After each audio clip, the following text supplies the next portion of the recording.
বর্তমানে আমি আছি কক্সবাজার, যেটা কিনা ওয়ার্ল্ডের সেকেন্ড লার্জেস্ট বিচ। তো কুমিল্লা থেকে 10-12 ঘন্টা জার্নি করার পর শৈলমৈল অবস্থা খারাপ, ফেডো লেগেছে প্রচুর কোথা। রুম থেকে বাড়ানোর পর আমি আর আমার বন্ধু মিলে জায়গাতেছিলাম খাবার খাওয়ার উদ্দেশ্যে। তো একটু আটার পর একটা হোটেলে ঢুকলাম। ঢুকার পর 180 টাকার একটা প্যাকেজ অর্ডার করলাম। এই প্যাকেজের ভিতরে আপনারা পেয়ে যাবেন ডাল, মুরগি, ভাত, এবং ভাত আনলিমিটেড, ডালও আনলিমিটেড, সবকিছু আনলিমিটেড থাকবে। শুধু মুরগির পিসগুলো আপনারা একটা পাবেন আর কি, এটা আনলিমিটেড থাকবে না। তো এখানে ভাতগুলো নিয়ে নিতেছিলাম। আর এই ভাতগুলো দেখলে আপনার একটু পরান পড়বে, কারণ এগুলো আমাদের আরচার সিদ্ধ চালের মতো না, এগুলোকে আতপ চাল বলে।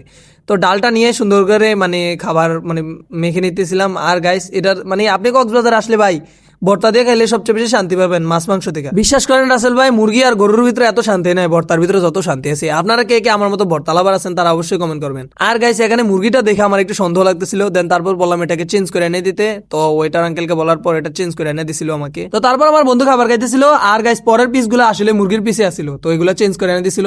তো আমি খাবার খাওয়ার পর সুন্দর করে বের হয়ে যায়, আমি আর আমার বন্ধু মূলত বিচের উদ্দেশ্যে। তো হাঁটতে হাঁটতে সুগন্ধা পয়েন্টে চলে আসে আর কি। তো মূলত কক্সবাজার আসলে আমরা বেশিরভাগই সুগন্ধা পয়েন্টে থাকার চেষ্টা করি, কারণ জনবহনহীন, যদি বন্ধু বান্ধব নিয়ে আসি তাহলে মানুষ তারা মজা লাগে না। তো এখানে একটা চায়ের দোকানে চলে আসি, আর এই যে চায়ের দোকানে দুধের রহস্য দিয়ে ফাঁস করে দিলাম। আর গাইস, যদিও এটা প্যাকেট দুধ, তারপরেও চাটা আসলে বলবো চাটা আসলে সেরা ছিল। চাটা চুমুক দেওয়ার পরে বুঝতে পারলাম যে আসলে চাটা সেরা ছিল।